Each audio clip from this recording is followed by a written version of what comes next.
The Channel 2 News. The first major shipment of emergency relief supplies from out of state arrived today from Chicago. Emmy Timimbong has that story. Forklift operators were unloading containers of food and baby supplies, which arrived aboard a Northwest 747 this morning. We have 204,000 pounds of merchandise from Chicago area collected by the soldiers and friends and the officers from the Central Territory of the Salvation Army. And what they're going to do is they're going to put it through the warehouse, and then they're going to sort it all out, and then we're going to get it shipped over to Lihue. Well, we're looking at Kauai for the long term.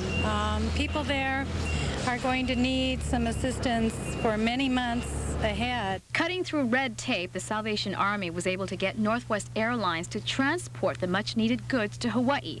The airline donated the cost for getting the supplies here. Young Brothers has offered to send the items to Kauai. Lending a hand to the effort were about 20 inmates from OCCC. Some of them said they had family and friends on Kauai. While it would be impossible for them to go there and help, for many of them, being here to help was the next best thing. The inmates sorted and bagged the relief supplies. A few Lions Club volunteers also came to help. Getting the goods to needy families of Hurricane Iniki crosses over to all segments of the community. The priority here is people helping people. Emmy Timimbong, Channel 2 News. Next on Hawaii's News. The damage is done, but now frustration sets in for hurricane survivors on Kauai. Live, News 4 at 5:30. Good evening, I'm Dick Allgaier. Thanks for joining us on this Sunday.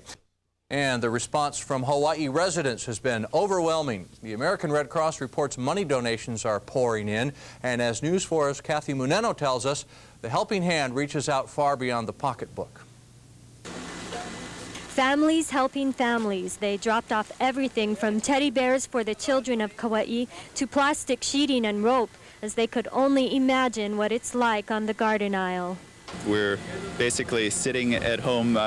We live in a little very lightly built structure way up in Kalihi Valley, and we were thinking, well, if our house had blown down, what would we like people to be doing for us? It's very frustrating not to be able to do anything for them. That's what we're out here today, hoping that by everyone contributing that we'll be able to get some relief to them.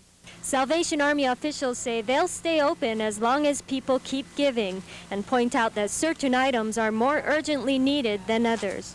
We've had word just this morning that they would like more food items, and we're holding up on the clothing right now, but they need cooking utensils, camping tents, and camping equipment, because this is what they can use immediately.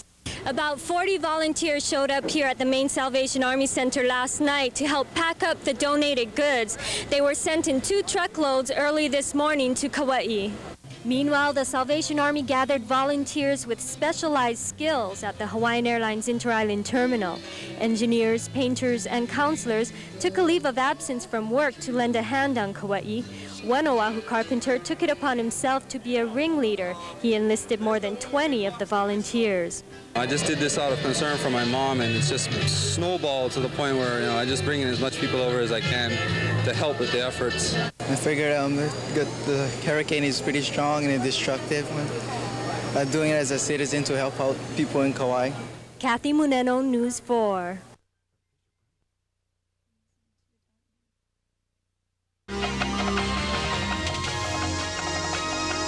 The Channel 2 News with Kirk Matthews and Barbara Wallace. Water's not a big problem on Kauai anymore, but many areas are a very long way from getting back to normal. Today, the state civil defense said its meal program is being transferred from military kitchens to neighborhood centers. Local cooks and food handlers are being hired to replace the military. But as Barbara Marshall reports, 3 weeks after Iniki, there's still much to be done. There is so much devastation on Kauai that it has been tough for helpers to know where to begin. Relief agencies like the Salvation Army seem to be doing as much as they can, as fast as they can. But there are those who need more than they are getting. Joaquim Ornelas lost everything. On my house, nobody even helped me clean that land. I'm 73 years old. Nobody's helping me. Nobody. My uncle. Oh, your uncle? Yeah. Okay. And he's trying to get a tent, and some help, but every time we go down, they're out. They're trying their best, but they keep running out so quickly. Ornelas and his niece were waiting for food. The Salvation Army's food distribution center in Kapa'a drew a steady stream of residents this week, and they plan to keep providing at least that basic for some time to come. This location, we're hoping to keep open for at least 3 months, if not 6 months, and if the needs are still there, up to a year. The need for food and other necessities goes on and on in this hurricane-ravaged area, but some people have developed a philosophy to deal with the stress.